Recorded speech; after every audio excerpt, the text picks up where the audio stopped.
తన అధికమైన కృపచేత మనల్ని బలపరిచారు. అందుని బట్టి యేసయ్యకు స్తోత్రం కలుగునుగాక. దేవుని వాక్యాన్ని మరొకసారి మనం ధ్యానం చేసుకుందాం. కీర్తనల పుస్తకం 91వ అధ్యాయం 14వ వచనాన్ని చదువుకుందాం. అతడు నన్ను ప్రేమించుచున్నాడు గనుక నేను అతనిని తప్పించెదను. అతడు నా నామము నెరిగిన వాడు గనుక నేను అతన్ని ఘనపరచెదను. యేసయ్య నామానికి మహిమ కలుగునుగాక. ప్రియమైన దేవుని విశ్వాసులారా, కీర్తనల పుస్తకంలో భక్తుడు కీర్తనాకారుడు ఇలాగూ తెలియచేస్తూ ఉన్నారు. ఈ 91వ కీర్తన 14వ వాక్యంలో అతడు నన్ను ప్రేమించుచున్నాడు గనుక నేను అతన్ని తప్పించేదను. ఇది పరిశుద్ధాత్మ దేవుడు దైవజనుడైన మోషే గారి ద్వారా ఈ కీర్తనను వ్రాయిస్తూ దేవుడు ఇట్లా మాట్లాడుతూ ఉన్నాడు. ఏమనంటే, అతడు నన్ను ప్రేమించుచున్నాడు గనుక. మనము దేవుణ్ణి ప్రేమిస్తే దేవుడు అంటున్నాడు, అతడు నన్ను ప్రేమిస్తున్నాడు గనుక నేను అతన్ని తప్పిస్తాను. అతడు నా నామము నెరిగిన వాడు గనుక నేను అతన్ని ఘనపరుస్తాను. దేవుడు ప్రియులరా, ఆయన్ని ప్రేమించుచున్న ప్రతి వారి ఎడల ఒక ప్రత్యేకమైన కార్యమును చేయటానికి ఆయన సంసిద్ధంగా ఉన్నారు. గట్టిగా స్తోత్రం చెప్పండి. హల్లెలూయా, హల్లెలూయా. ఆయన్ని ప్రేమించు వారి ఎడల,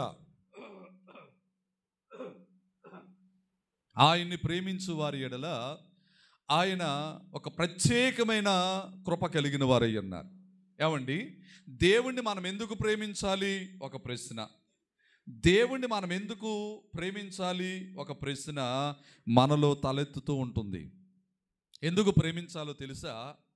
దేవుడు మనల్ని ప్రేమిస్తున్నాడు గనుక మనము దేవుణ్ణి ప్రేమించాలి. ఆమేన్. దేవుడు మనల్ని ప్రేమిస్తున్నాడు. ఒక మాట చదువుతారా? యోహాను రాసిన పత్రిక, యోహాను గారు రాసిన మొదటి పత్రిక ప్రియమైన వారులారా, 4వ అధ్యాయం. యోహాను గారు రాసిన మొదటి పత్రిక 4వ అధ్యాయము 19వ వాక్యాన్ని మనము చదువుకున్నప్పుడు, ఆయనే మొదట మనలను ఎవరు ప్రేమించారు? మనము దేవుణ్ణి ప్రేమించామా? కాదు, దేవుడే మనలను మొదట ప్రేమించారట. అసలు మనల్ని ప్రేమించింది మన దేవుడు. ఏమండి, ఒక ప్రశ్న. దీనికి మీరు ఏమంటారంటే, అదేంటండి దేవుడు మనల్ని ప్రేమించడం ఏంటి, మనమే దేవుడిని ముందు ప్రేమించామనే ప్రశ్న చాలా మందిలో ఉంటుంది. అమ్మ తల ఎత్తండి, ఇలా చూడండి. మీకు ప్రశ్న, బిడ్డ తల్లిని ముందు ప్రేమిస్తాడా? తల్లి బిడ్డను ముందు ప్రేమిస్తుందా? ప్రశ్న అర్థమైందా? బిడ్డ తల్లిని ముందు ప్రేమిస్తారా? తల్లే ముందు బిడ్డను ప్రేమిస్తుందా? అమ్మా, మీకెలా తెలుసు? మీరు కూడా తల్లి స్థానంలో ఉన్నారు గనక. ఓకే, ఎప్పటి నుంచి బిడ్డను ప్రేమిస్తుంది? అమ్మా ఏదో చెప్పండిరా. ఎప్పటి నుంచి ప్రేమిస్తుంది తల్లి బిడ్డని? చెప్పాలి. ఏమో, ఎవరు మాట్లాడతలేదు. ఏం మాట్లాడితే ఏమొస్తుందో? అయ్యగారు ఏమంటారు ఏంటి, పాస్టర్ గారు ఏమంటారేనా? ఎవరు ప్రేమించారు ముందు? తల్లే. ఎప్పటి నుంచి ప్రేమించింది? గర్భంలో పడ్డ దగ్గర నుంచి కూడా ఆ బిడ్డ విషయంలో ఆ తల్లి తీసుకునే శ్రద్ధ. నిండు గర్భిణీగా ఉన్నప్పుడు ఒకవేళ ఇది తింటే బిడ్డకి ఏమైనా వాతం చేస్తుందేమో శిశువుకి అని ఆ బిడ్డ కోసం కొన్ని త్యాగాలు కూడా చేస్తుంది ఆ కన్న తల్లి. దేవుని స్తోత్రం. అందుకే అమ్మ చాలా గొప్పది. తల్లి ఎవ్వరికి సాటి రాదు. అమ్మ ఎవ్వరికి సాటి రాదు. ఎవరో చెప్పగా విన్నాను, సుమారు ఒక 36-33 ఎముకలు ఒక్కసారి కనుక ఇరిగిపోతే ఎంత బాధ కలుగుతుందో, ఒక బిడ్డను కనడానికి తల్లి పడే శ్రమ అంత శ్రమ అంటండి, అంత శ్రమ. ఇప్పుడు ఆ బిడ్డని కడుపులో పడ్డా కాడి నుంచి ఆ తల్లి ఎంత ప్రేమిస్తూ ఉంటుందో. ఆ బిడ్డకి వాతం సరుకు వెళ్ళకూడదు, లేకపోతే ఆ బిడ్డకి గబుక్కుని ఏదన్నా తినేస్తామేమో అది తినకూడదు అని ఎంత జాగ్రత్త. ఎప్పటి నుంచి ప్రేమిస్తుంది తల్లి? గర్భంలో ఉన్నప్పటి నుంచి. మరి తల్లికి సాదృశ్యం ఎవరో తెలుసా? మనం నమ్ముకున్న దేవుడు. హల్లెలూయా. ఎందుకో తెలుసా, దేవుని వాక్యంలో చెప్పబడుతుంది, ఒకని తల్లి వారిని ఆదరించినట్లు నేను మిమ్మల్ని ఆదరిస్తానన్నాడు దేవుడు. హల్లెలూయా, హల్లెలూయా. తల్లి ప్రేమ కన్నా తండ్రి ప్రేమ కన్నా ఉన్నతమైనది యేసుని ప్రేమ. తల్లి ప్రేమ కన్నా తండ్రి ప్రేమ కన్నా ఉన్నతమైనది యేసుని ప్రేమ.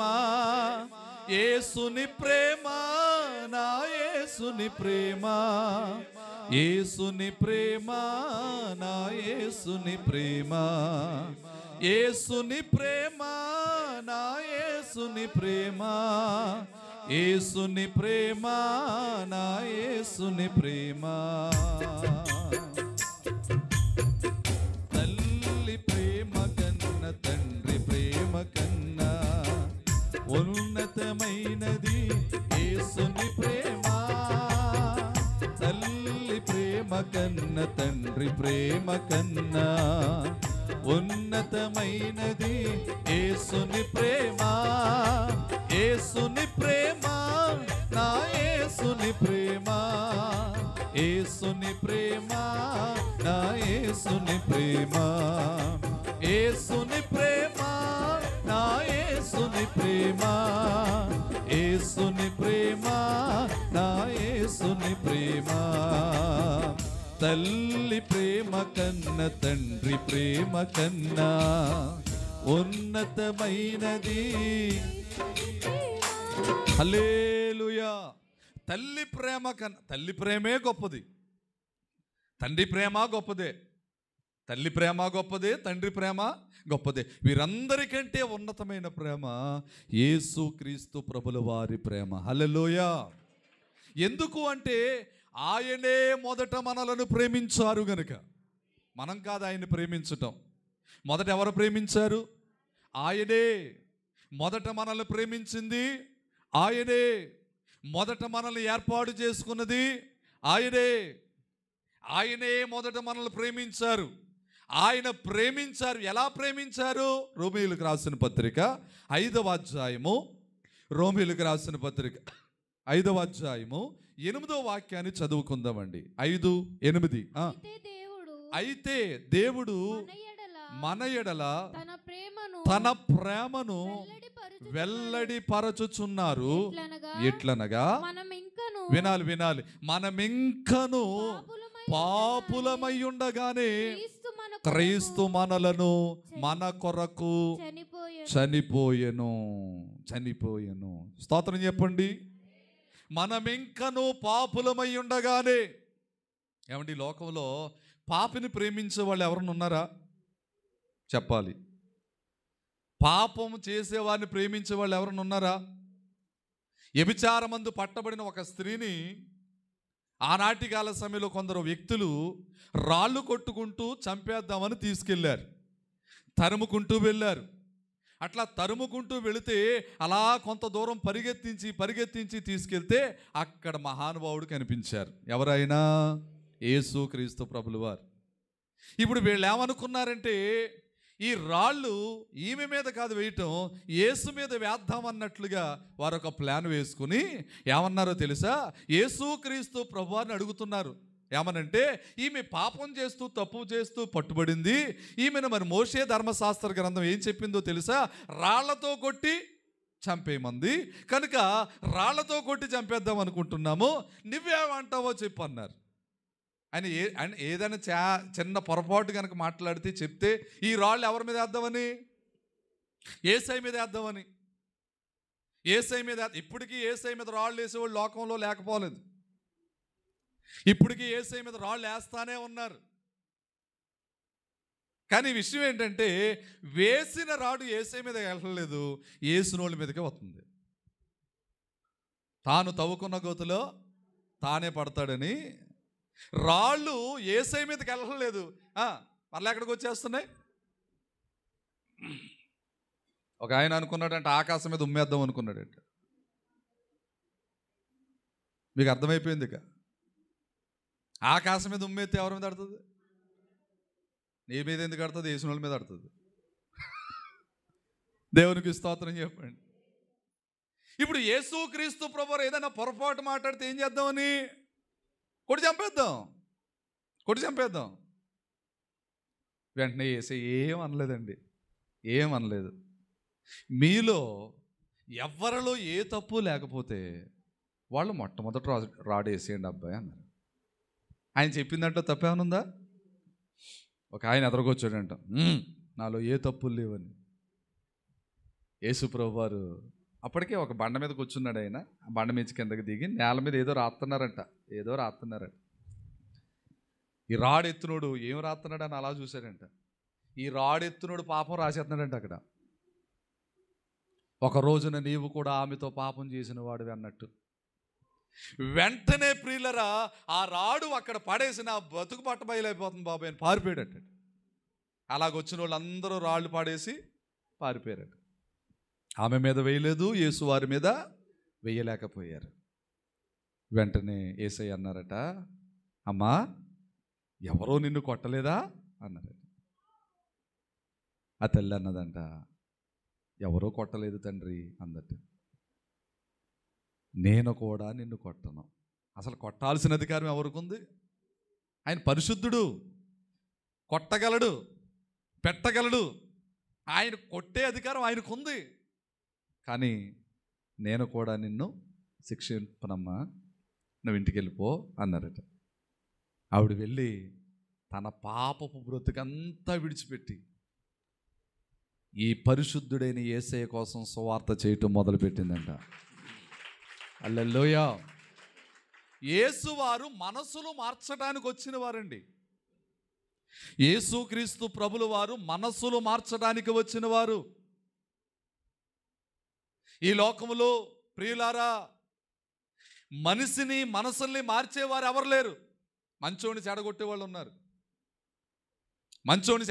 ఉన్నారు, మంచోని తాగుబోతులు చేసేవారు ఉన్నారు, మంచోని సిగరెట్లు కాల్చేలా చేసేవాళ్ళు ఉన్నారు, మంచోని అయ్యే ప్యాకెట్లంట అలా సింపుతా ఉంటాడు, చేతిలో వేస్తూ ఉంటాడు, ఇలా కొడతా ఉంటాడు, ఇలా పెదవి ఇలా తీస్తూ ఉంటాడు, ఆ లోపల ఎడతా ఉంటాడు, అయ్యో ప్యాకెట్లు అలా నేర్పించేవాళ్ళు ఉన్నారు లోకంలో. కానీ మార్చేవాళ్ళు ఎవరో చెప్పరా? మనసులుగా మార్చేవాళ్ళు, మనసుల్ని మార్చేవాళ్ళు ఈ లోకంలో ఎవరు లేరు. అందుకే ఆ దుర్మార్గపు మనసు నుంచి, పాపపు మనసు నుంచి మార్చటానికి, పరిశుద్ధులుగా చేయటానికి, నీతిమంతులుగా చేయటానికి దేవుడు యేసుక్రీస్తు రూపమున ఈ భూలోకానికి వచ్చారు. దేవునికి స్తోత్రం. ఆయన రక్షకుడు అనగా రక్షించేవాడు. యేసు నామమునకి మహిమ కలుగునుగాక. హల్లెలూయా. సరే, ఇప్పుడు యేసుక్రీస్తు ప్రభువారు ఎలా ప్రేమిస్తున్నారు? మనం ఇంకా పాపులమై ఉండగానే, పాపములో ఉండగానే, అపరిశుద్ధతలో ఉండగానే, మనకి ఏ పాపము లేకపోయినా ఓ పాపం ఉందండి. ఏ పాపం అది? ఏదో చెప్పండి. జన్మ పాపం. ఈ పాపాన్ని ఎవరు తీయలేరు. కర్మ పాపం ఎవరు తీయలేరు. జన్మ పాపం ఎవరు తీయలేరు. దాన్ని తీయగలిగిన వాడు, తొలగించగలిగిన వాడు, దాని నుంచి విడిపించగలిగిన వాడు నజరేయుడైన యేసుక్రీస్తు ప్రభుల వారు ఒక్కరే. స్తోత్రం చెప్పండి గట్టిగా. హల్లెలూయా. భక్తుడు పాడుతూ అన్నాడు, నాలాంటి వానికి దేవునిగా ఉండుటకు ఇష్టపడితివే, నీవు జ్యేష్ఠుడైతివే.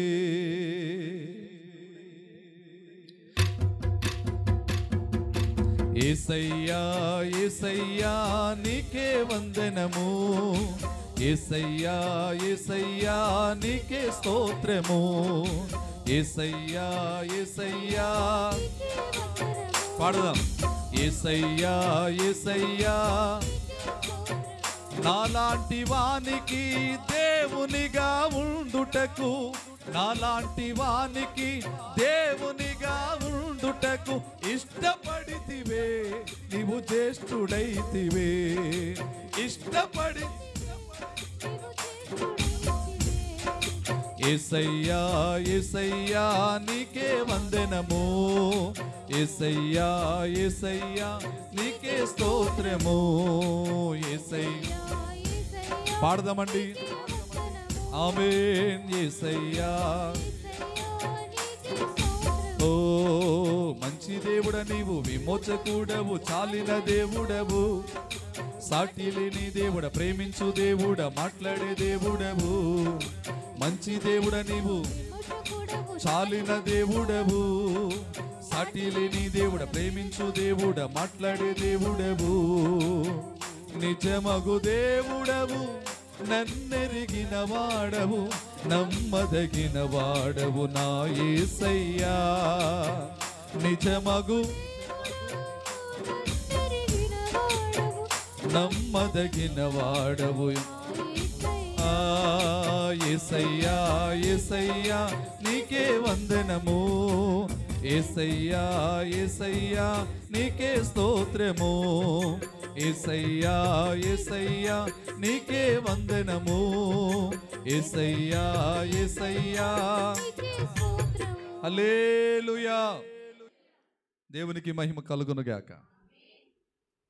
అలాంటి మనలను ప్రేమించటానికి లోకానికి వచ్చిన వారు యేసుక్రీస్తు ప్రభుల వారు. ఆయన ఏం చేస్తున్నాడు తెలుసా? ఇప్పుడు రోమపత్రిక అక్కడే 5వ అధ్యాయం 9వ వచనం చదవండి. కాబట్టి ఆయన రక్తము వలన ఇప్పుడు నీతిమంతులముగా తీర్చబడుచున్నాం. యేసు నామమునికి మహిమ కలుగునుగాక. బోలో యేసు మహారాజుకు, బోలో క్రీస్తు మహారాజుకు.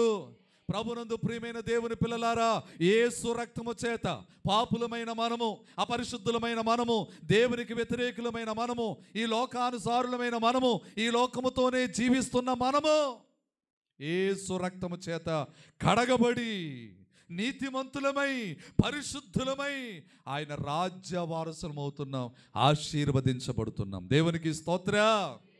ఇప్పుడు ఆయన మనల్ని ఎలా ప్రేమించాడు అంటే, ఈ లోకానికి వచ్చి మన కొరకు శ్రమలు పొంది, మన కొరకు రక్తము కార్చి, మన కొరకు ప్రాణం పెట్టి, మన కొరకు తిరిగి లేచి, మన కొరకు పరలోకానికి వెళ్ళి పరలోకంలో స్థలము సిద్ధపరిచి మనల్ని తీసుకెళ్ళటానికి 2వ రాకడలో రాబోతున్నాడు కదా. మనల్ని ప్రేమించే ఆయన ప్రేమను పొందుకునే ప్రతి బిడ్డ కూడా ఏం చేయాలి తెలుసా? యేసయ్య రక్తములో ప్రతి పాపములు కడుగుకోవాలి, నీతిమంతులు అవ్వాలి, పరిశుద్ధులు అవ్వాలి. ఒకవేళ అలా కడుక్కొనకపోతే, నీతిమంతులు అవ్వకపోతే, పరిశుద్ధులు అవ్వకపోతే, అపవిత్రతను విడవకపోతే, ప్రియులరా, ఉగ్రత ఒకటి దాగి ఉందట.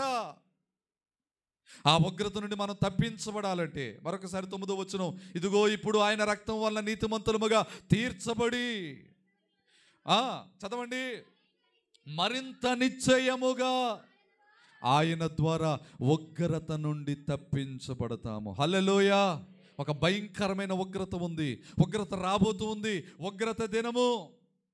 ఓ భక్తుడు పాడుతూ అన్నాడు, తల్లి జాడ పిల్లకు లేదు, పిల్ల జాడ తల్లికి లేదు, చిట్టుకొక్కరై పుట్టకొక్కరై అనాథలై అరచే రోజు.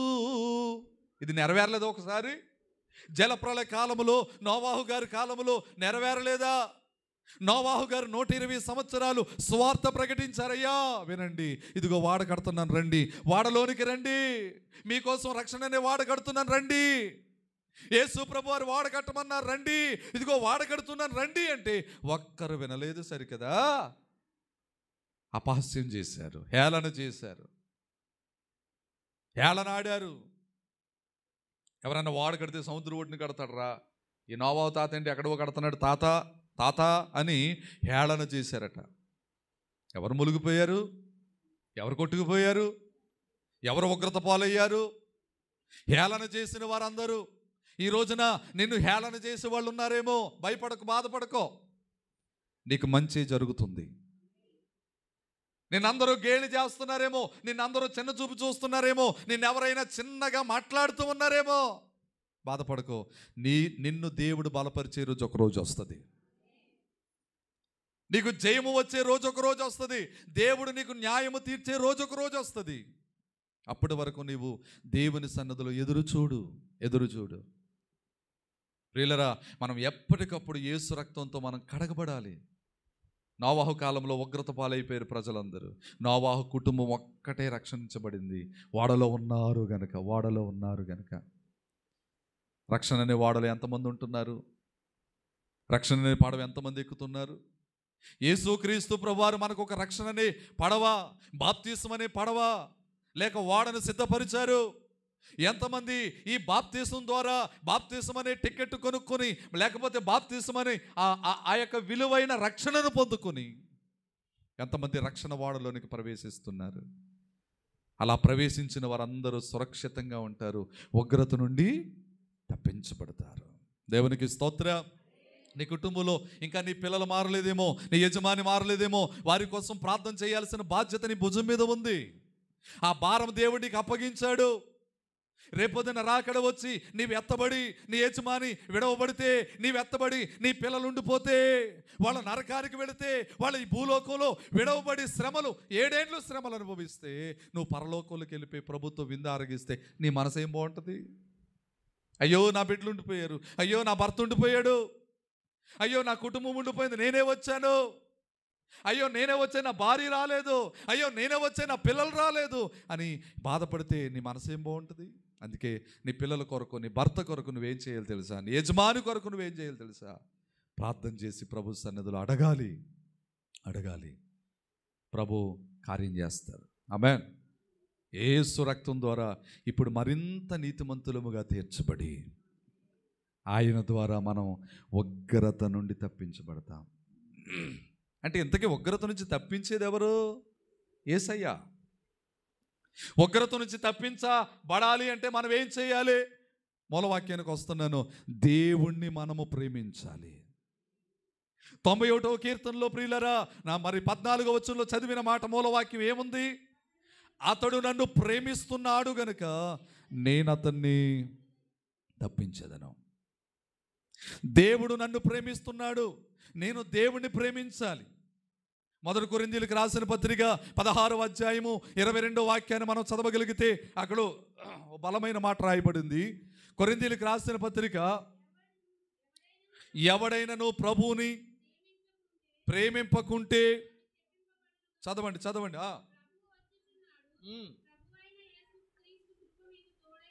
ప్రభువైన యేసుక్రీస్తు కృప మీకు తోడయుండును గాక. ఏమని ప్రారంభించారు అక్కడ దైవజనుడు? ఎవడైనను ప్రభువుని ప్రేమింపకుంటే అంటే ఏం చెయ్యాలంట? ప్రేమించమంటున్నాడా, ప్రేమించొద్దు అంటున్నాడా? ఏదో చెప్పండి. దేవుణ్ణి ప్రేమించాలి, ప్రభుని ప్రేమించాలి. సమయం అవుతుంది కనుక నేను కాస్త వేగముగా ఎదురుకు వెళుతూ ఉన్నాను. ప్రభుని ప్రేమించాలి, ఆయన్ని ప్రేమించే వారిగా మనం ఉండాలి. ఆయన్ని ప్రేమిస్తే ఆయన ఏం చేస్తాడు? అతడు నన్ను ప్రేమించుచున్నాడు గనుక నేను అతనిని తప్పించేదను. దేని నుంచి తప్పిస్తాడు? ఉగ్రత నుండి. వాక్యం అర్థమవుతున్న వాళ్ళు స్తోత్రం చెప్పండి అమ్మా. దేవుణ్ణి ప్రేమిస్తే, మనము దేవుణ్ణి ప్రేమిస్తూ వెళితే, ఆయన్ని ప్రేమించుట అనగా ఆయన ఆజ్ఞలను గైకొనుట, ఆయన ప్రేమించుట అనగా ఆయన సన్నిధికి వచ్చుట, ఆయన ప్రేమించుట అనగా ఆయన వాక్యాన్ని వినుట, ఆయన ప్రేమించుట అనగా ఆయన వాక్యమును గైకొనుట, ఆయన ప్రేమించుట అనగా విన్న వాక్యాన్ని మనం ఆచరించుట, ఆచరణలో పెట్టుకొనుట. దేవునికి స్తోత్రం చెప్దాం, ఒక మంచి స్తోత్రం చెప్దాం. చాలామంది ఈనాడు ప్రభువుని ప్రేమించుట లేదు, ప్రేమించే సమయం లేదు, ప్రభువుని ప్రేమించే సమయం లేదు, అనగా బైబిల్ చదివే సమయం లేదు, ప్రార్థన చేసే సమయం లేదు, ప్రభుని స్తుతించే సమయం లేదు, పాటలు నేర్చుకునే సమయం లేదు, పాటలు పాడే సమయం లేదు. ఈ సెల్ ఫోన్ వచ్చిన తర్వాత బిజీ. తుమారా జాలి ఆకాశం ఖాళీ అన్నట్టు, ఖాళీ లేదు, పని లేదు. చెప్పండి. ఖాళీ లేదు, పని లేదు. పనుందా? లేదు. ఖాళీ ఉందా? లేదు. మరేం చేస్తున్నారు? వ్యర్థంగా గడుపుతున్నారు కదా. పౌలయ్య గారు అంటాడు ఎఫెసీ పత్రిక 5వ అధ్యాయం 15వ వచనములో, దినములు చెడ్డవి గనుక మీరు సమయమును పోనివ్వక సద్వినియోగము చేసుకొనుచు అజ్ఞానుల వలె బతకండి అన్నారా? ఎలాగండి? అజ్ఞానుల వలె కాదు, జ్ఞానంగా బ్రతకండి, జ్ఞానంగా బ్రతకండి, జ్ఞానంగా బ్రతుకుట నేర్చుకోండి. అజ్ఞానుల వలె కాక జ్ఞానుల వలె నడుచుకోండి. అజ్ఞానుల వలె కాక జ్ఞానుల వలె సమయం ఉన్నప్పుడే దీపం ఉండగా ఇల్లు చక్కబెట్టుకోసియా అన్నాడు యెషయా గారు వచ్చి. వెంటనే ఏం చేశాడు? నాకు కాళ్ళేదండి, రాజ్యాన్ని చూసుకోవాలా, జనాలు చూసుకోవాలా, నా ప్రజలు ఎలా ఉన్నారు, వెళ్ళి నేను ఒకసారి పర్యాటన చెయ్యాలండి అన్నాడా? హిజ్కియా ఏం చేశాడు? మాట్లాడండి. ఏం చేశాడు? గోడ తట్టు వెంటనే తిరిగి ప్రార్థన చేస్తే అది చూసాడు దేవుడు. మాటకు లోబడే తత్వం మన దగ్గర ఉండాలి. దేవుని మాటకు లోబడే తత్వం మన దగ్గర ఉండాలి. చాలామంది దేవుని మాట వినరు. చాలామంది దైవజనుడు అనగా పాస్టర్ గారి మాట వినరు. పాస్టర్ గారి వాక్యం ద్వారా ఎప్పుడైనా దేవుడు మాట్లాడితే పాస్టర్ గారికి నా కోసం ఎవరో చెప్పు ఉంటారు, అందుకే వాక్యంలో పెట్టి తిడుతున్నాడు అని అనుకుంటారు చాలామంది. తప్పు. అది మనుషుల వాక్యం అని ఎంచకూడదట, అది దేవుని వాక్యం. హల్లెలూయా. ఆ వాక్యాన్ని వాక్యంగా నువ్వు తీసుకుంటే ఆ వాక్యమే నీలో కార్యసిద్ధి కలుగజేస్తుంది. కార్యసిద్ధి కలుగజేస్తుంది. దేవుని పిల్లలారా, దేవుని ప్రజలారా, దేవుని విశ్వాసులారా, ఎట్లా ఉంటుందో మన భక్తి, ఎట్లా ఉంటుంది మన విశ్వాసం? దేవుణ్ణి ప్రేమించుట, దేవుణ్ణి ప్రేమించే వారిని మొదట ఆయన ఏం చేస్తాడంటే తప్పిస్తాడు. స్తోత్రం చెప్పండి. తప్పిస్తాడు. దేని నుంచి? ఉగ్రత నుండి. రోమాపత్రిక 5వ అధ్యాయం 9వ వచనం ప్రకారం ఇందాక చదివాం కదా, ఉగ్రత నుండి తప్పిస్తాడు. ఆయన రక్తము ఉగ్రత నుండి తప్పిస్తుంది. ఎప్పుడు నువ్వు తప్పించబడతావు? ఆయన నువ్వు ప్రేమించినప్పుడు. ఆమేన్ చెప్పండి. ఆయన నువ్వు ప్రేమించినప్పుడు. నువ్వు ఆయన్ని ప్రేమిస్తే ఒకటి, ఉగ్రత నుండి దేవుడు తప్పిస్తాడు. రెండవ రాకడ చాలా అతి సమీపంగా ఉంది. మనం చూస్తూ ఉన్నాం, ఎక్కడ చూసిన యుద్ధాలు. మొన్న ఆదివారం చెప్పాను కదా, మీకు చెప్పానా? 24వ అధ్యాయం మత్తయి సువార్త వివరించుకున్నాం కదా. ఏమొస్తాయి? కరువులు వస్తాయి, యుద్ధాలు వస్తాయి, జనం మీదకి జనం, రాజ్యం మీదకి రాజ్యం లేస్తుందని ధ్యానించుకున్నాం కదా మొన్న ఆదివారం. ప్రియమైన దేవుని విశ్వాసులారా, ఇదిగో జనం మీదకి జనం, రాజ్యం మీదకి రాజ్యం, అక్కడక్కడ కరువులు, భూకంపాలు.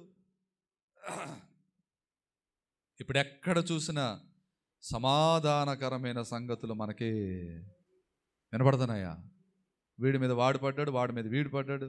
ఇప్పటి కాలంలో బస్సులో ప్రయాణం చేయాలంటే భయం వేస్తుంది. ఇప్పుడు నిజమా కాదా? చెప్పరే. బస్సులో ప్రయాణం చేయాలంటే మరీ దారుణం కదా. వెళుతున్న బస్సు అంటుకుపోయింది, ఎంతమంది చనిపోయారు.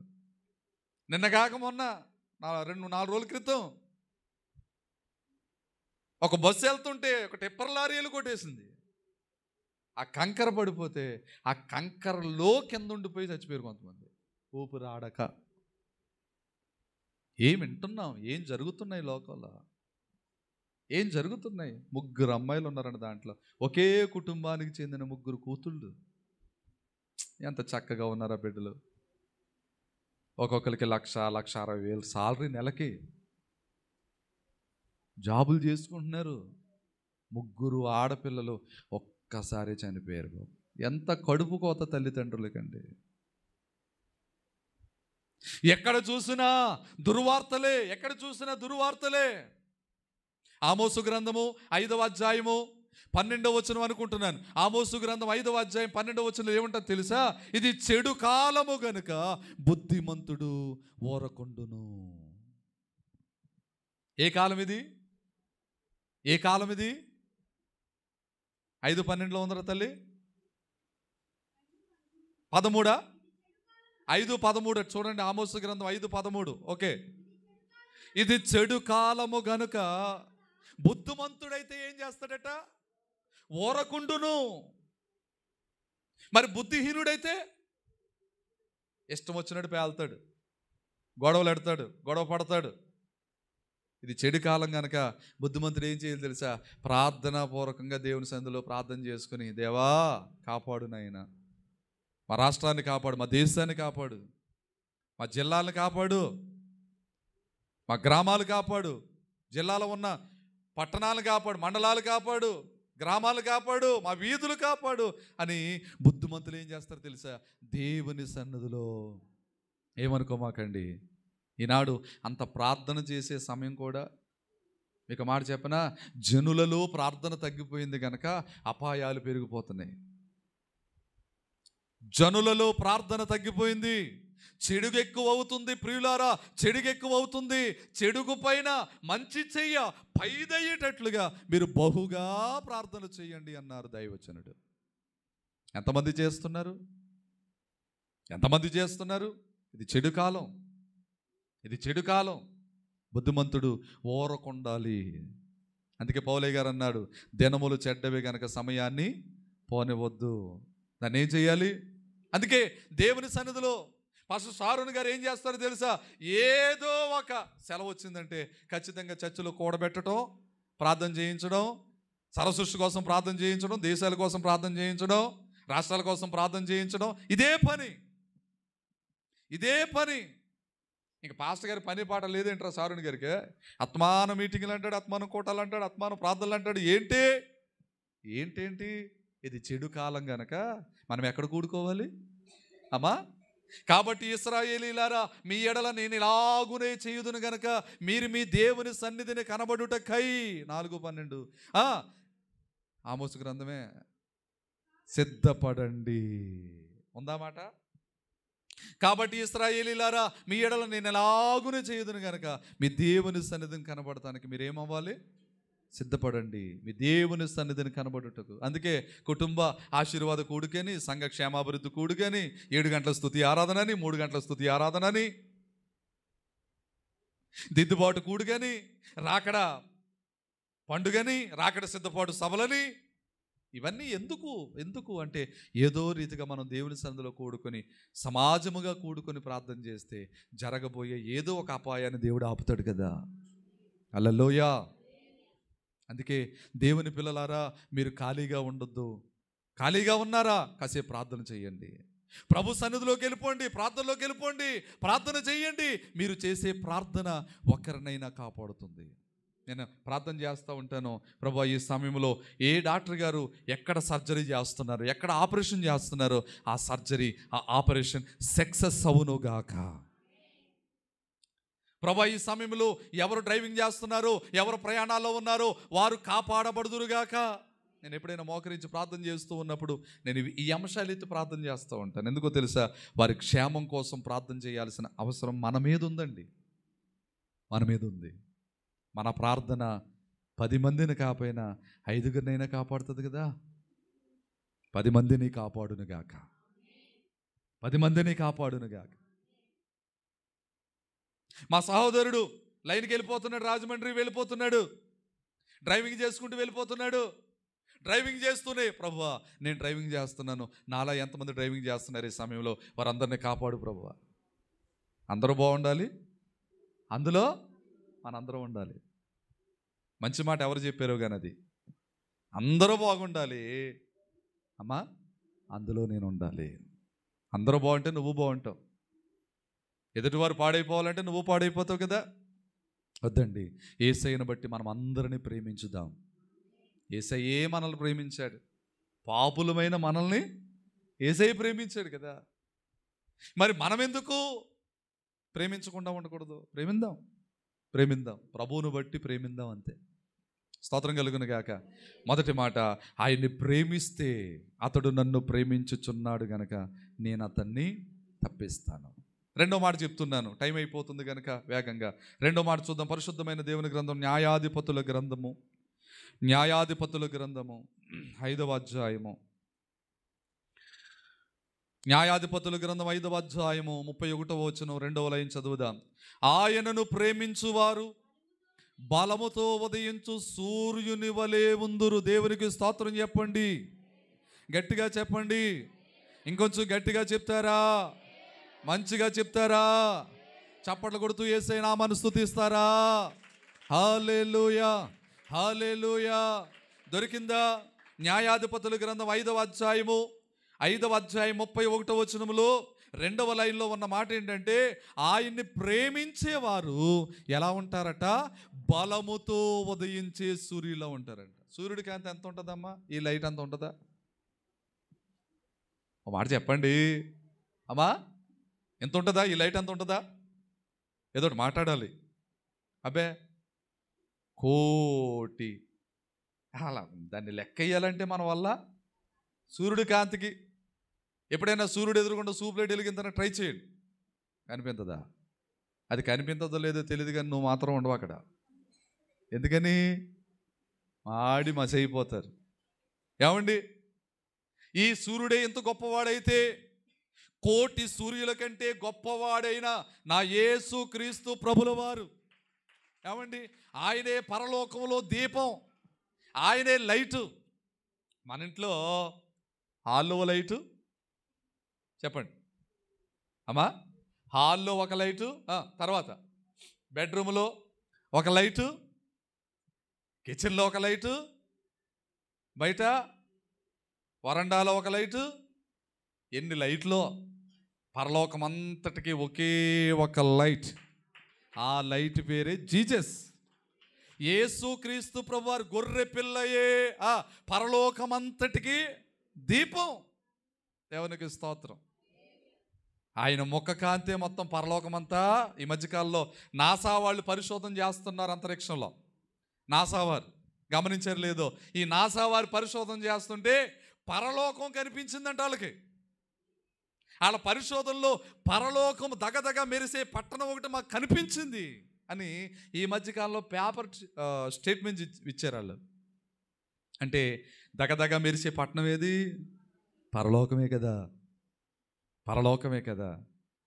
పరలోకం పైన ఉంది, పాతాళం కింద ఉంది. మనం రెండిటికి మధ్యలో ఉన్నాం. ఆయన్ని ప్రేమించావా పరలోకం వెళ్తాం, దూషించావా? నేను చెప్పట్లేదమ్మా, వాక్యం చెప్తుంది. కీర్తనల పుస్తకం 9వ అధ్యాయం, ఇక్కడ చేయటండి, మళ్ళీ వద్దాం. 9వ అధ్యాయం 17వ వచనం. దుష్టులను దేవుణ్ణి మరుచు జనులందరూ ఎక్కడికి వెళ్ళిపోతారంట? పాతాళమునకు దిగిపో. ఎవరెవరు వెళ్ళిపోతారమ్మా? దిగి వెళ్ళిపోతారంటే కిందకి వెళ్తారనా పైకి వెళ్తారని అర్థం? ఏదో చెప్పండి. కిందకంటే కిందకే, దిగి వెళ్ళిపోతారంటే కిందకే. దుష్టులను దేవుణ్ణి మరుచు జనులందరూ పాతాళానికి దిగిపోతారట. అబ్బే, మనం పరలోకం ఎక్కే భక్తి చేద్దాం. సరే, రైట్. 2వ పాయింట్లోకి వస్తున్నాను. ఆయన్ని ప్రేమించేవారు, న్యాయాధిపతుల గ్రంథం 5వ అధ్యాయం 31వ వచనంలో 2వ లైన్లో ఉన్నమాట. ఆయనను ప్రేమించేవారు ఎట్లా ఉంటారు అంటే బలముతో ఉదయించు సూర్యుడిలా ఉంటారంట. దేవునికి స్తోత్రం చెప్పండి. సూర్యుడు 12 గంటలే పనిచేస్తాడు కదా అమ్మా, ఏదోటి చెప్పండి. ఎన్ని గంటలు పని చేస్తాడు సూర్యుడు అమ్మా? 12 గంటలు పని చేస్తాడు. ఎంత బాగా చెప్పారో, అవునా? కాదు 24 అవర్స్ చేస్తాడు డ్యూటీ. ఎలాగంటారా? పగలంతా ఉదయిస్తాడా, సాయంత్రం డ్యూటీ దిగిపోయాడు అనుకుంటాం మనం. డ్యూటీ దిగలేదు సూర్యుడు. ఆ సూర్య కాంతిని చంద్రుడి మీదకి ఫోకస్ చేస్తాడంట, పంపిస్తాడట. అప్పుడు చంద్రుడిలో ఉన్న వెలుగు ఎక్కడికి వస్తుంది? భూమి మీదకి వస్తుంది. అంటే 24 అవర్స్ కష్టపడేది ఎవరు? సూర్యుడు. ఈ సూర్యుడిని బైబిల్ గ్రంథం ఎవరికి పోల్చిందంటే ఇంట్లో ఉన్న కన్న తండ్రికి పోల్చింది. కన్న తండ్రి చూడండి, 24 అవర్స్. అమ్మోళ్ళందరికీ వందనాలు, మరణాతలు. 24 అవర్స్ మేము కష్టపడుతున్నాం అంటారు. మీరు కాదు, అసలు మగోళ్ళు కష్టపడుతున్నారు అక్కడ. యేసు నామానికి మహిమ కలుగును గాక. హల్లెలూయా. 24 అవర్స్ ఎవరు కష్టపడతారమ్మా? పగలు రాత్రి చెప్పరే?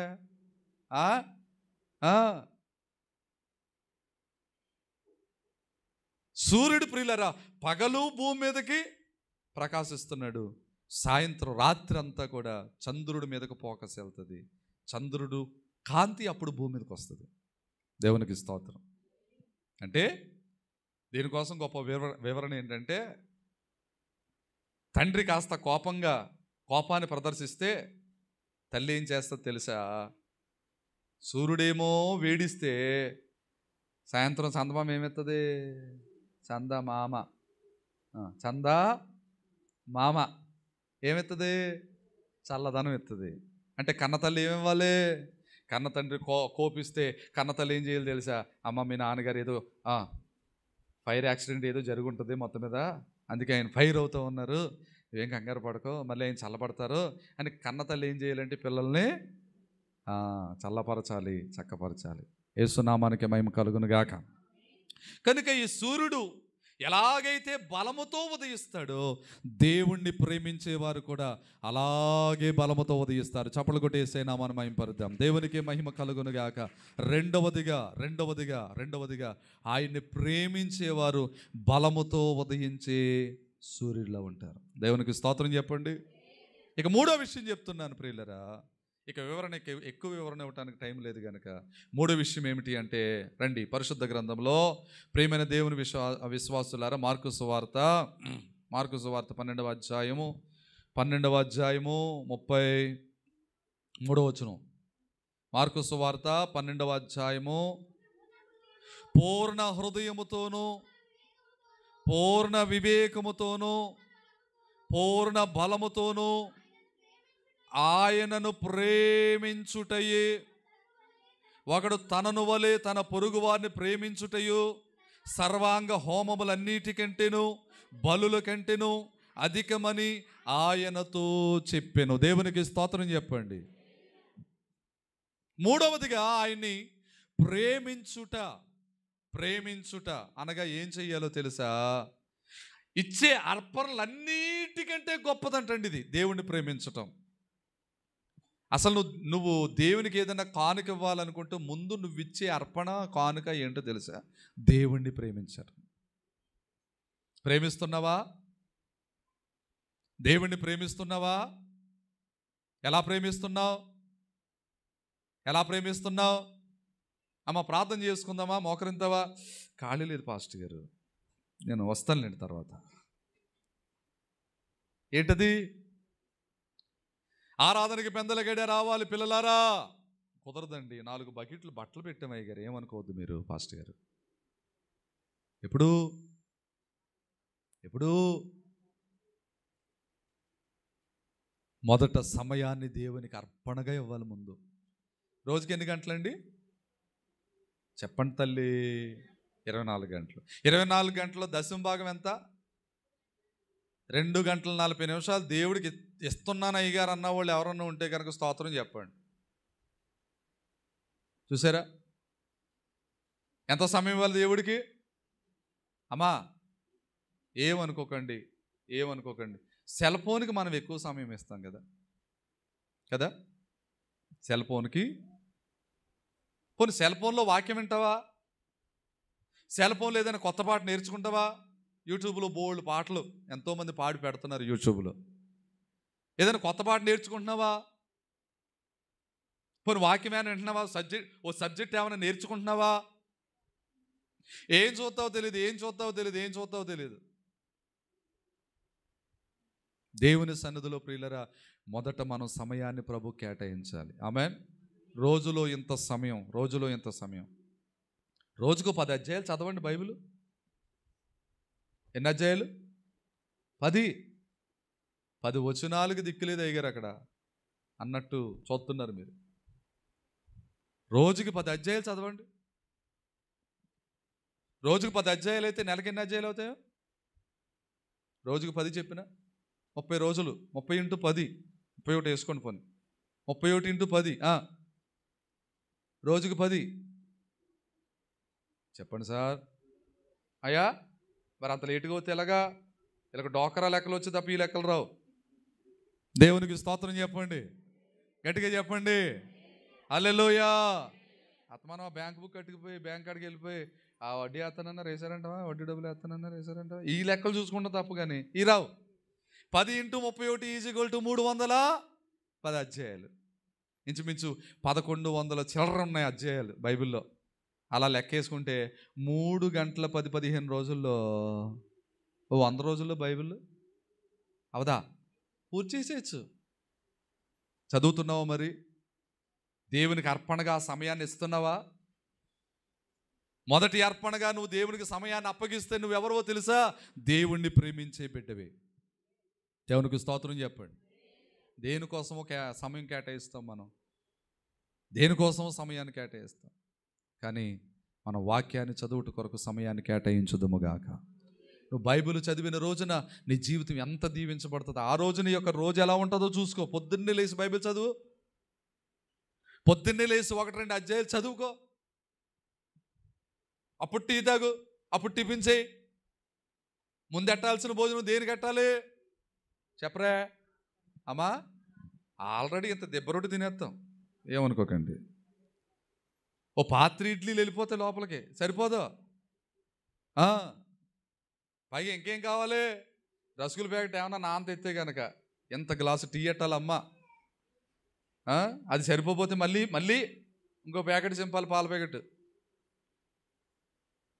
దేనికి ఎడుతున్నాం? ఈ తిత్తికి ఎడుతున్నాం, మట్టి తిత్తికి. లోపల ఉన్న అసలైన తిత్తికి ఎడతలేదు మనం. ఆత్మనే తిత్తికి ఎడుతున్నామా ఆహారం? ఆత్మకు పెట్టే ఆహారం ఏంటో తెలుసా? ఏమండి, చనిపోయిన తర్వాత చాలామంది ఫోటోల దగ్గర భోజనాలు ఎడతారు, బతుకుండగా కూడెట్టరు.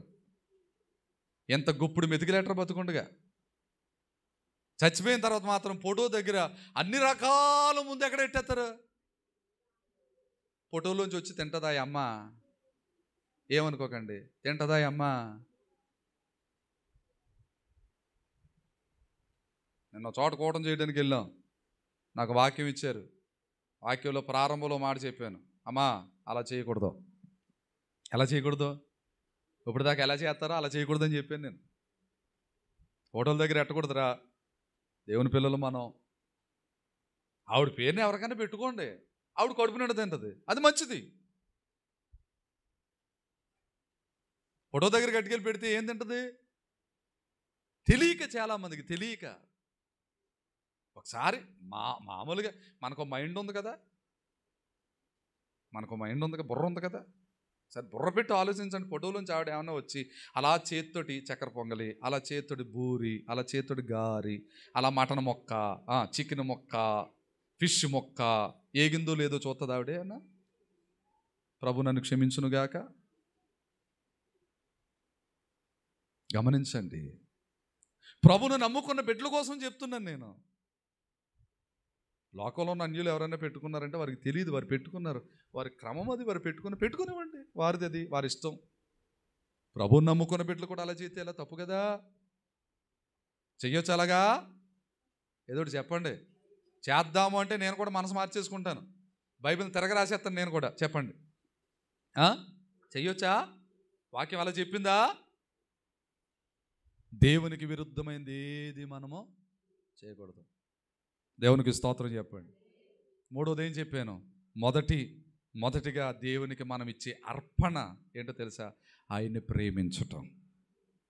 సమయాన్ని దేవుడికి ఇవ్వాలి. ఆయన్ని ప్రేమించేవారు దేవునికి సమయం ఇవ్వాలి. 4వ విషయం చెప్పనా, ముగించిన? ఓకే, 4వ విషయం చెప్తాను చూడండి ప్రియులరా. రోమాపత్రిక 8వ అధ్యాయం 28వ వచనం. రోమాపత్రిక 8వ అధ్యాయం 28వ వచనం. దేవుణ్ణి ప్రేమించు వారికి, అనగా ఆయన సంకల్పము చెప్పున పిలువబడిన వారికి మేలు కలుగుటకై సమస్తమును సమకూడి జరుగుచున్నవని. ఏం చేద్దాము? దేవుణ్ణి ప్రేమించే వారికి, అనగా ఆయన సంకల్పము చెప్పున పిలువబడిన వారికి సమస్తము సమకూడి. ఆయన్ని ప్రేమించే వారికంటండి అన్నీ సమకూడి జరుగుతాయంట. మరి అన్నీ సమకూడతలేదంటే కారణం ఏంటి? అంటే పొరపాటు మన దగ్గర ఉందా, దేవుడి దగ్గర ఉందా? చాలామంది వచ్చి అంటారు, అయ్యారండి మా ఇంటి పక్క ఆవిడకి దేవుడు గొప్ప కార్యం చేశారండి, ఏంటో నా బ్రతుకులోనే ఇంకా చేయట్లేదు అయ్యారండి అంటూ ఉంటుంది. నా మనసు అంటది, నువ్వు ఎక్కడ ఇంకా దేవుడిని ప్రేమించట్లేదమ్మా. ఏం చేయట్లేదు? నా ఆత్మీయ తండ్రి గారు చెప్పారు, ఓసారి ఆయన చోట మీటింగ్కి వెళ్ళారంట. అక్కడ కూటం చేయమని పంపిస్తే వెళ్ళారట. వెళితే ఒక ఆవిడ వచ్చి చెప్పిందంట, అయ్యగారండి అందరూ సాక్ష్యాలు చెప్తున్నాను, నేను చెప్పట్లేదండి అన్నాను. సరే నేను ప్రార్థన చేస్తానమ్మా, నీకెందుకు జరగట్లేదో కార్యాలు, నువ్వు కూడా ప్రార్థన చేసుకుని ప్రభుని అడుగు, ప్రభు చెప్తారు అన్నారట. వినండి, ఇటు చూడండి, దేవుని స్తోత్రం చెప్పండి. అప్పుడు ఆవిడ ప్రార్థన చేసుకుని పడుకుందంట. ఒక కళ వస్తుందంటండి. ఒక కల్లో కూటం జరుగుతుందంటే ఇలాగే. ఏం జరుగుతుంది? కూటం. ఈ కూటం జరుగుతుంటే కూటం అంతా అయిపోయింది. పాస్టర్ గారు వాక్యం చెప్పేశారు. వాక్యం చెప్పేసిన తర్వాత లాస్ట్లో ఆఫరింగ్ ఉంటాయి కదా, కానుకలు పడతారు కదా. కానుక విత్తుకునే వాళ్ళు విత్తుకోండి, కానుక వేసుకునే వాళ్ళు వేసుకోండి పాస్టర్ గారు చెప్తే ఒక కానుకల కర్ర డిబ్బియో పట్టుకుని, కానుకల కర్ర పట్టుకుని మొత్తం మీద పడుతున్నారటండి. పడుతుంటే అందరూ కానుకేస్తున్నారంట. ఈవిడి ఒట్టి చెయ్యి ఎలాగంటుందంట. దాంట్లో ఒట్టి చెయ్యి ఎలాగ 3 సార్లు, ఏదో 3 సార్లు చూపించారంట ప్రభు. ఒట్టి చెయ్యి ఎలాగంటుందంట. దేంట్లో? కొంతమంది ఎలా ఉంటారంటే వర్షము లేని మేఘాల్లాగా, నిర్జల మేఘాల్లాగా, వర్షం లేని రాని మేఘాల్లాగా ఉంటారంట కొంతమంది. ఎండమావుల్లా ఉంటారు. ఎండమావుని ఎప్పుడైనా చూసారా? హైవే రోడ్డు మీద మనం వెళ్తున్నప్పుడు ఎండాకాలంలో ఇక్కడ బస్సులో మనం కూర్చుంటే వాళ్ళంత దూరంలో రోడ్డు మీద నీళ్ళు ఉన్నట్టు ఉంటాయి. చూసారు ఎప్పుడైనా? అమ్మా అప్పుడప్పుడు మనం కొంచెం ప్రయాణాలు చేస్తూ ఉండాలి. దేవునికి స్తోత్రం. తీరా దగ్గరికి వెళ్ళి చూస్తే రోడ్లాగా ఉంటుంది, నీళ్ళే ఉండవు అక్కడ. దాన్ని ఎండమావు అంటారు. అలాగా కొంతమంది అలా ఉంటారు. ఇలాగ అంటుంది కానీ ఏమి లేదు, ఏమి లేదు. అంటే జనాలందరి దృష్టిలో, నేను కాను కోసం ఈ మాట చెప్పట్లేదు, కాను కోసం ఈ మాట చెప్పట్లేదు, ప్రవర్తన. యోహాను రాసిన పత్రిక ఒక్క మాట చదివించి నేను ముగిస్తాను. చూడండి, యోహాను గారు రాసిన మొదటి పత్రిక 3వ అధ్యాయం 18వ వచనం. చిన్న పిల్లలారా, మాటతోనూ నాలుగుతోనూ కాక క్రియతోనూ సత్యముతోనూ ప్రేమిందాం. దేవునికి స్తోత్రం. కొంతమంది మాటలతోనే, వాళ్ళు మాటలు రాయడండి, కోతలు రాయడండి అంటారు చూడండి. కొంతమంది మాటలతోటే మేళ్ళగడ్డేస్తారంట, మాటలతోటే కోటలు కట్టేస్తారంట. కొంతమంది మాటలే, మాటతో కాదు అంటాం కదా, నాలుకతో కాక. చెప్పండి, ఏముండాలి? క్రియ ఉండాలి. క్రియతోనూ 2 సత్యముతోనూ ప్రేమించాలండి దేవుణ్ణి. స్తోత్రం చెప్పండి. ఇప్పుడు ఆవిడ ఉట్టి చెయ్యి ఎలాగంటుందంటే, క్రియతోనా, సత్యంతోనా, మాటతోనా, నాలుగుతోనా? చెప్పరే. జనాలందరికీ కనిపించేలాగా, జనాలందరికీ కనిపించేలాగా. ఒక్క మాట నువ్వు గమనించు, నువ్వు జనాలకు కనిపించే భక్తి చేయకు, దేవుడు చూస్తున్నాడని భక్తి చేయి. నువ్వు దేవునికి కనిపించే భక్తి చేసావంటే జనాల దగ్గర కూడా భక్తి చేస్తాను. చాలామంది జనాలు చూసేలాగే ప్రార్థన చేస్తారు. ఏమనుకోకండి, మీ అందరికి వందనాలమ్మ, మీరు అందరూ మంచోళ్ళు. చర్చిలో మైకిత్తే 1.5 గంటల చేస్తారు ప్రార్థన. ఇంటికి వెళ్ళిన తర్వాత 7 ప్రార్థనలు మొదలెట్టమంటే, లేకపోతే ప్రార్థన చెయ్యమ్మా అంటే, నువ్వు చేసే, నేను చేస్తానులే కదా. ఎంత అన్యాయం అది, తప్పు కదా. క్రియతో సత్యంతో ఉంది అక్కడ. జనాలకి కనిపించేలాగా చాలామంది, దేవునికి ఇచ్చిన జనాలకి కనిపించేలాగే, ఏ పని చేసిన జనాలకి కనిపించాలి. ఇక మాట చెప్పనా, జనాల దగ్గర పేరు తెచ్చుకుంటే ప్రభు దగ్గర పేరు రాదు నీకు. అందుకే నువ్వు కుడి చేతితో చేసే ధర్మం ఎడం చేతికి తెలియకూడదు అన్నాడు ప్రభు. ఎడం చెయ్యి అక్కడ అమెరికాలో ఉంది, కుడి చెయ్యి ఏమో ఇండియాలో ఉంది కదా అంటే. ఎక్కడుంది కుడి చెయ్యా?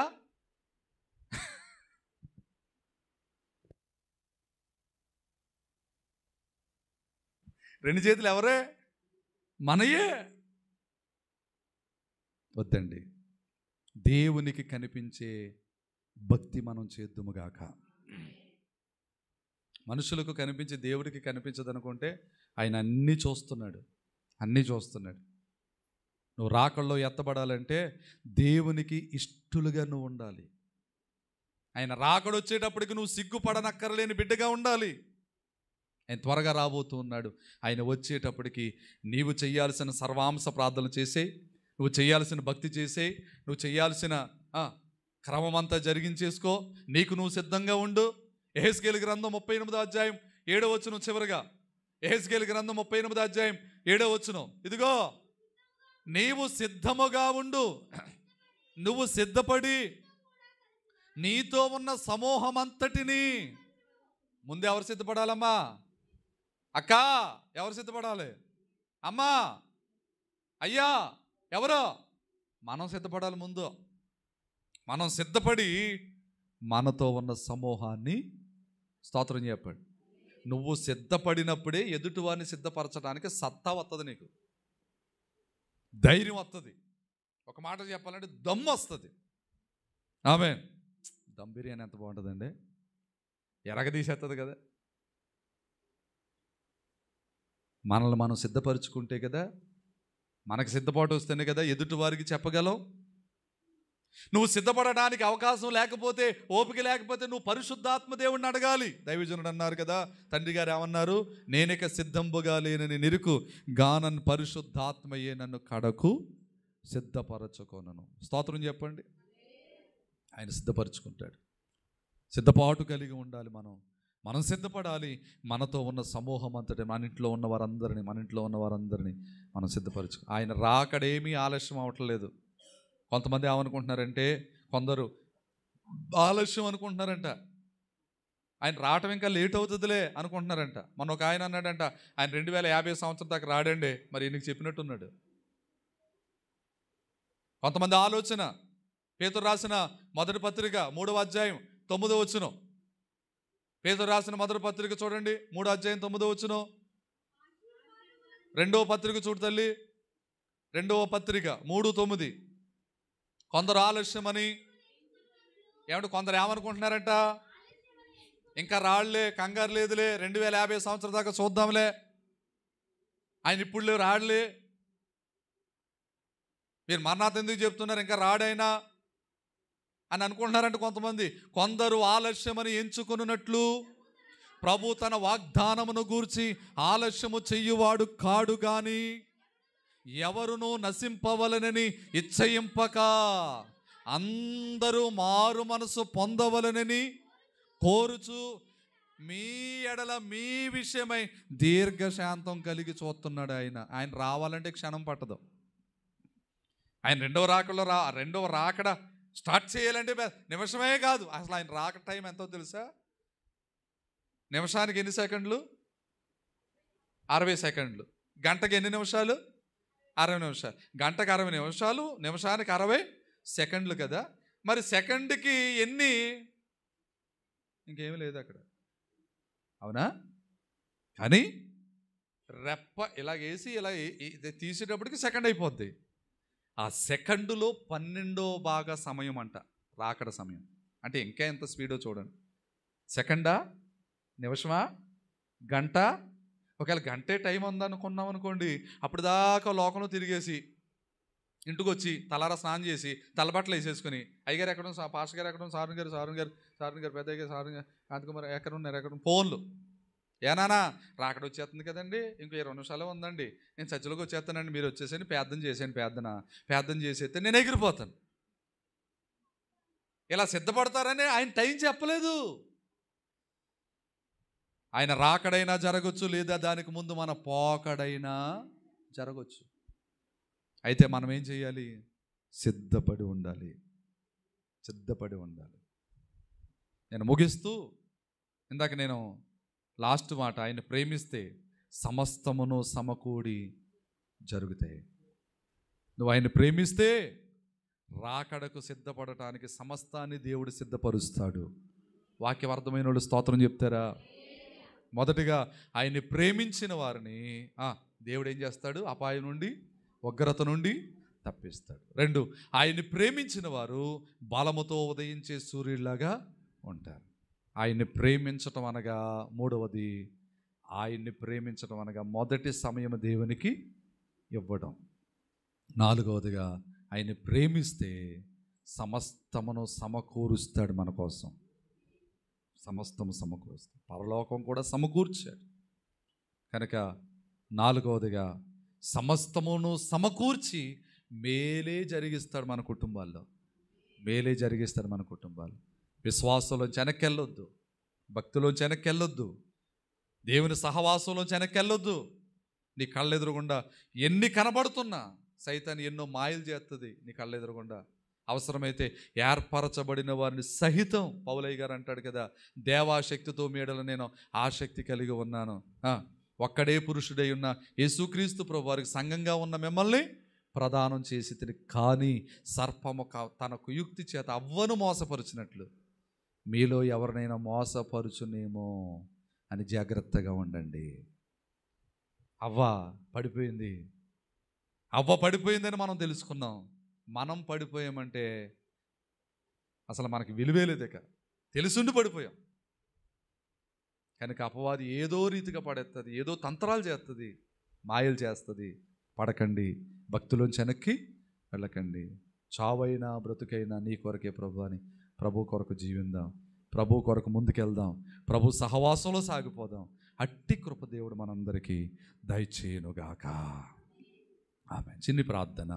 పరిశుద్ధుడైన తండ్రి, పరిశుద్ధుడైన దేవా, ఇంతవరకు నీ మాటలు మాకు అందించారు. ఆయన్ని ప్రేమించువారు ఉగ్రత నుండి తప్పించబడతారని, ఆయన్ని ప్రేమించువారు బలముతో ఉదయించు సూర్యుని వలె ఉంటారని, ఆయన్ని ప్రేమించువారు మొదట సమయాన్ని దేవునికి ఇస్తారని, ఆయన్ని ప్రేమించు వారికి సమస్తము సమకూడి మేలు కొరకే జరుగుతాయని 4 విషయాలు బయలుపరిచారు. ఈ 4 మాటలను బట్టి మేము మరింత భక్తి చేసుకుని కాపాడుకునే కృపా భాగ్యం దయచేయమని యేసయ్య నామమున ప్రార్థించి అడిగి వేడుకుంటున్నాము తండ్రి. దేవుని వాక్యం నాతో మాట్లాడింది అని నమ్మిన ప్రతి ఒక్కరూ కూడా యేసయ్య నామానికి